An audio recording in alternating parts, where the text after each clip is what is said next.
We built a great new dam which brought the miracle of electricity to millions of our people. These were some of our accomplishments, but there were others not so creditable. We turned our backs on the League of Nations. We passed the Tariff Act to set a higher wall of isolation around us. We encouraged lawlessness with the farce of prohibition. But in spite of these mistakes, we never had a thought of losing our free institutions. John Q. Public still ran the country. He had his choice of voting for Dewey, Wilkie, Roosevelt, or anybody else. In Germany, they had the choice of voting for Hitler, Hitler, or Hitler.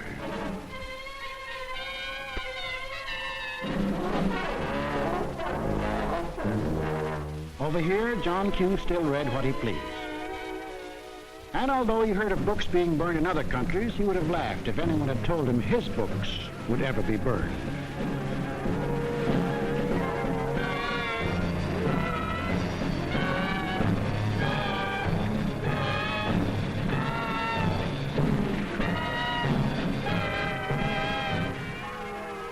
And on Sunday, if he felt like it, John Q. went to any church he pleased.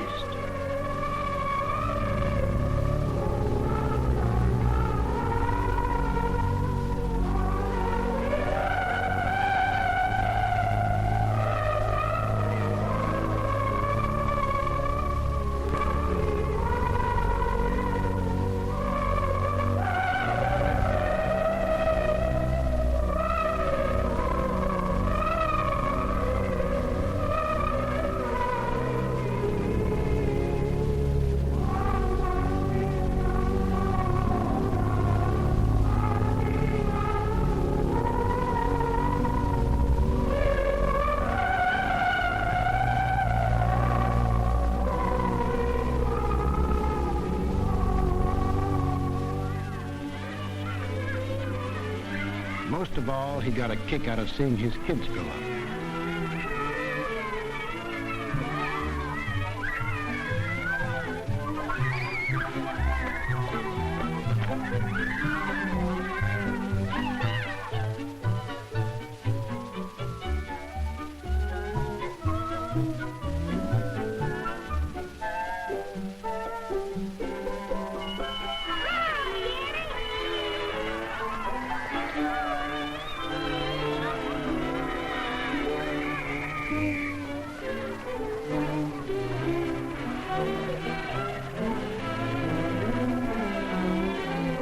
The average American was quite unconscious of the fact that some people had this in mind for the little John Q's.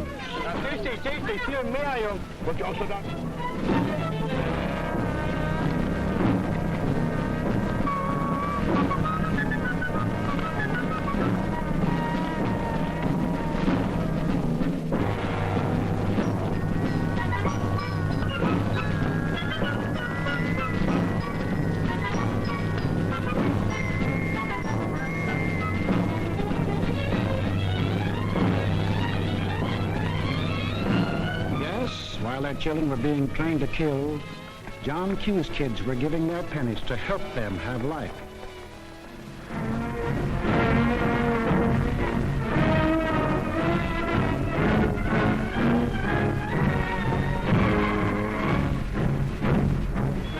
And when we saw these men in the newsreels, quite often we laughed. To us, they looked like characters in a musical comedy.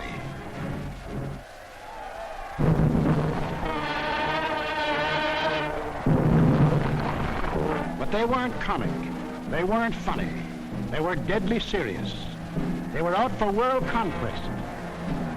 And what made it doubly serious was that there were 70 million Japanese, 45 million Italians, and 80 million Germans, all hopped up to the same idea.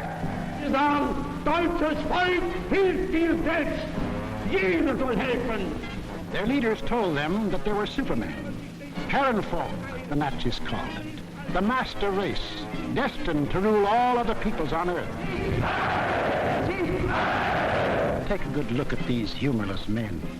These were to be the rulers of the ruling race. Leben, auch ihr bürgerliches Dasein ist gesichert in diesem nationalsozialistischen Staat. Obey us blindly, and you will attain your rightful place in the world. All other people will be your slaves. That's what they promised them. That Americans, Chinese, Russian, South Americans, all free peoples would work for them and make them rich. And how they ate it up.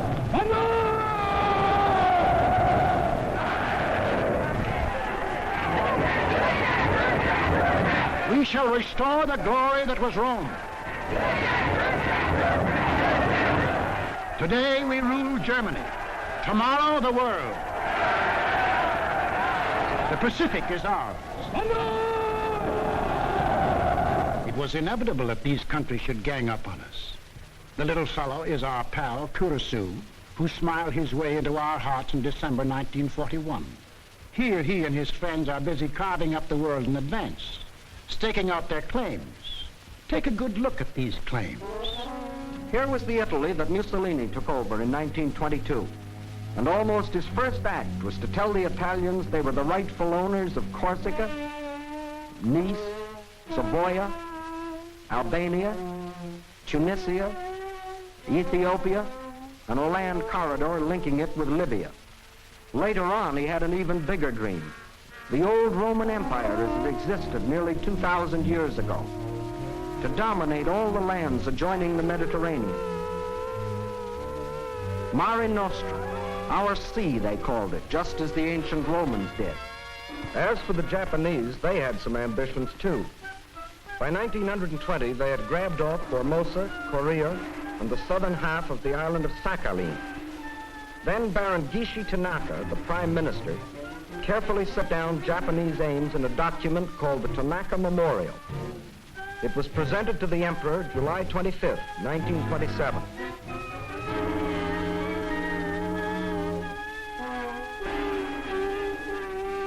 Here was their dream. Manchuria for raw materials, China for manpower. Then a triumphant march through Indochina, Siam, Burma, India, the East Indies, and on through Australia and New Zealand. And in the north, all they claimed was that part of Russia east of Lake Baikal. That was to be the new order in Asia. Then the Japs would move eastward to crush the United States and really start their co-prosperity sphere. Now take a look at the fight the Nazis reserved for themselves. Here's the Germany Hitler walked into. And here's what he wanted. First, Europe under his complete political or economic control, leaving Mussolini a share of the loot if he behaved himself. Then the drive to the east, through the rich oil lands of Iran and Iraq, into India. Another push south through Africa. Then from Dakar, jump off to meet the honorary Aryans who were to move in on South America through the Pacific. At the same time, start across from the Scandinavian countries to hook up with his buck-toothed pals coming over from Siberia to join in the conquest of the United States. There it is, gents. All they left us was Shangri-La. And they'd claim that, too, if they knew where it was. If they had a chance, listen.